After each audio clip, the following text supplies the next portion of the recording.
хүүхдүүдээ шинэхэн сарын мэнд хүргэе. Тэгэхээр эхний өдрөө бид нар ямар үлгэр сонсох вэ гэхээр ухаанд Келли гэсэн сайхан үлгэрийг уншиж өгөхөөр багш нь бэлдсэн байгаа. За тэгэхээр энэ үлгэрээ сонсохоос өмнө бид нар ийм сайхан хилэн хар морийг уралцгаах нэ хамтдаа. За ингээд хилэн хар морио урлаад морины талаарх мэдээлэлтэй танилцаад харин бид нар хөгжилдөх тоглоомоороо энэ удаа яах вэ гэхээр бие биенийхээ хэрхэн ажиж гэрхаа юм бэ гэдгийг шалгах тоглоом хийх юм байгаа. Тэгэхээр багш нь тусгай тоглоом бол тайлбарлахгүй, тайлбараа энд явчихна. Тэгэхээр бичлэг үзүүлэх шаардлагагүй гэсэн үг. За тухайлах юм бол энэ морийг ингэж нэг удаа харуулчаал, тийм ээ? Дараагийн удаа яах нь энэ хөлийн жоох ингээд байрлалыг өөрчилчөөд, тийм ээ? 20 секунд орчим ч юм 10 секунд ч юм ингээ юм харуулад за одоо юу өөрчлөгдсөн бэ гэж асууна гэсэн үг. Тэгэхээр энэ өөрчлөгдсөнийг л хүн анзаарах хэрэгтэй ахна штэ. Жишээлбэл ширээн дээрээ тийм ээ олон төрлийн үзэг бал тавихтаа дээш нь доош нь харуулах юм уу? Эсвэл одоо балныхаа толгойг салгаад авах, эсвэл урталт нь нэсэн бол хойдолт нь хийх ч юм уу? Ийм жижиг хөдөлгөөн маш олон юм дээр хийхгүй. 2-3 зүйл дээр л хийхгүй бол хүн төрчин штэ тийм ээ. За ингээ хөдөлгөөний наана байсны цаашаа байсны нааша болгодог ч юм уу. Ингээд өөрчлөлт гэсэн. За бүр энгийн багш нь тайлбарлаж өгье. Ингэж харуулад л ихний тийм ээ. За нэг 10 секунд чэйжлээрээ гэж чэйжилсэн байхад нь 10 секундын дараа ингэж харуулахдаа за яг зөвхөн энийг сорултаа хэсэг нь дээшээ байсны доошоо харуулчихж байгаа шүү дээ. Эргүүлж харуулад ялгааг олоорой гэдэл олуулна гэсэн. Тэгэхээр ингээд харахад хив хിവэр байгаа шүү дээ, тийм үү? Тэгэхээр энэ маань дээшээ байсан, доошоо гарсан гэдгийг л анзаарч чадах юм бол яах нь энэ тоглоомын ялагч олно гэсэн ахна. За тэгэхээр та нар маань энэ хөгжилдөх орчноо, хөгжилдөх зүйлээ өөрсдийн дураараа сонгож болох нь тийм ээ. Харин одоо бүгдөө хилэн хар морио оролцгаая. Өнөөдрийн бүтээлээр хүүхдүүдээ бүгдөө морь хийх юм байгаа. Тэгэхээр цаасаараа. За тэгэхээр багш нь хилэн хар морь хийх гээд одоо ингээд хар цаа сонгоод авчлаа. Тэгэхээр ам дөрвөлжин цаас маань орох нь тийм ээ. За тэгээд хаач хэрэгтэй. За тэгэхээр энэ маань нуглан биш болчлаа тийм ээ. Цаас нь нуглан буюу оригами байсан бол бидэнд хаач хэрэггүй байтал бид нар хаач хэрэглэж байгаа учраас энэ бол цэвэр оригами бол биш байх нэ. За одоо ингээд нуглааж авъя хүүхдүүдээ. За одоо энэ нуглаасыг одоо бид нар баг бүр чэйжлээ дээ тийм ээ. Эхлээж яадаг үлээ. Цаасаа тэнцүү гурвалжлна. За бас эсрэг тал руугаа тэнцүү гурвалжлна. За тэгээ гурвалжин байсныгаа онголгоод дөрвөлжин болгоно. За ингээд дөрвөлжлөх нь. Одоо энэ нуглалт маань яах вэ гэхээр нөгөө ром бэлбэр болтол бүх үйлдэл маань адилхан явах юм. За одоо дараагийнхаа эсрэг тал руугаа мөн яах вэ? Дөрвөлжлөн. За одоо яадаг вүлээ? Одоо хоёр талаасаа нуглаад хоёр талаасаа гурвалжингаа нийлүүлээд голтой авчираад тэгээд юу болгодог вэ? Дөрвөлжин болгодог шүү дээ. Задгаа талаас нь яадаг вүлээ? Голын зураасан дээрээ авчираад гурвалж өсгөдөг шүү дээ.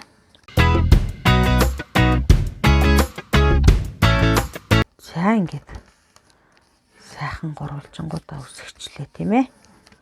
За одоо энийг яадаг вүлээ? Энийг аль нэг тал руу нуглаад. За одоо буцаад тэнэлгэн тийм ээ. Одоо буцаад тэнэлгэн. За одоо буцаад тэнэлгээд буцаага тэнэлэгдсэн. Одоо яах вэ гэхээр одоо сөхөөд за сөхөж яагаад за хөндийрүүлж яагаад энэ голын шугамыгаа энэ дэшээ нугалсан гурвалжин хүртлээ яах вэ? Хаачлна. За энэ. За энийг бас эсрэг талтай хийн.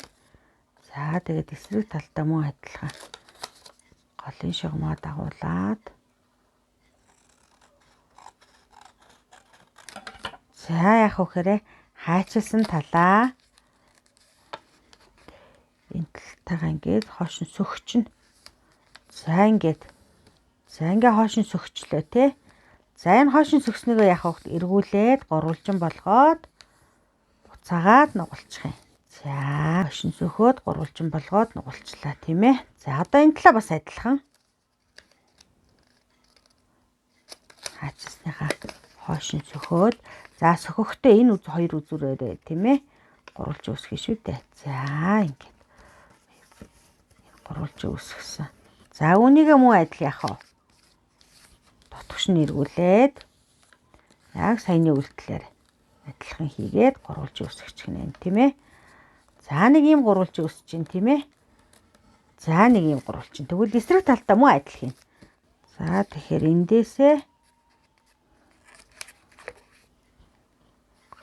гурвалж үүсгээд за түүнийгээ яах вүлээ? Буцаагаад дотгош эргүүлнэ. За ингээд дотгошны эргүүлчих нэ тий. Ингээд гурвалж үүсгэж. За ингээд гурвалж үүсэж чинь тийм ээ. За одоо энэ талаа мөн адил. Хойш нь сөхөөд. За хойш нь сөхөнгөө эндээсээ энэ үзүүртэйгээ гурвалж үүсгээд тэгээд эргүүлээд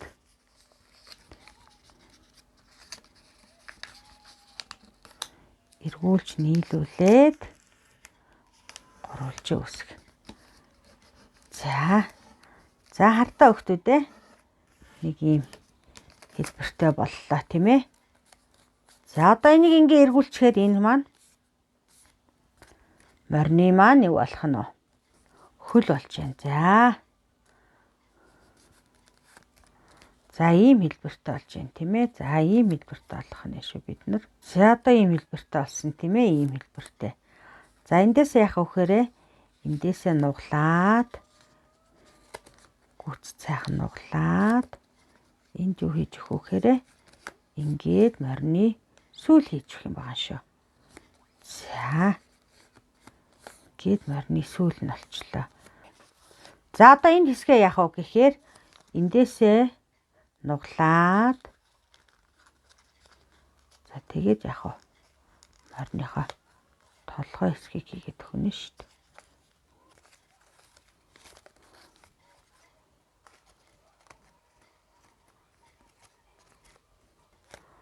За ингээд хилэн морийг яах нь вэ?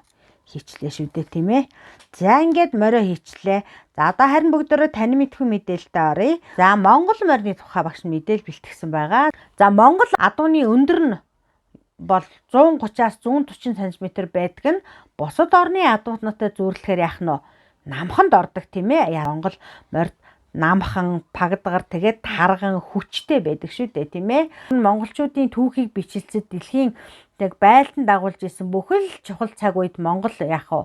Хүн морьтойгоо хамж явсан байдаг тийм ээ. Тэгэхээр Монгол хүнийг морноос нь салгах, Монгол орныг моргүүгээр төсөөлөх яах вэ? Боломж яахгүй ах нэ. За Монгол адуун жилийн 4 улирлын турш тийм ээ. Өөрсдөө өвс хичээлээ олж идэм бэлчээрэлдэг. За гүүний сүгээр Монгол үндэсний ундаа болох юу идэг блэ өгтөөдөө? Айраг хийдэг тийм ээ. За Монгол адуун ачилгаа шаарддаггүй тэсвэртэй бөгөөд бартаа замд алхаа гიშгэ найдвартай гэж байна. Ингээд өнөөдрийн тань мэдхүү мэдээлэлээ өндөрлөөд үлгэрийн цагаараа уулзцаая өгтөөдөө.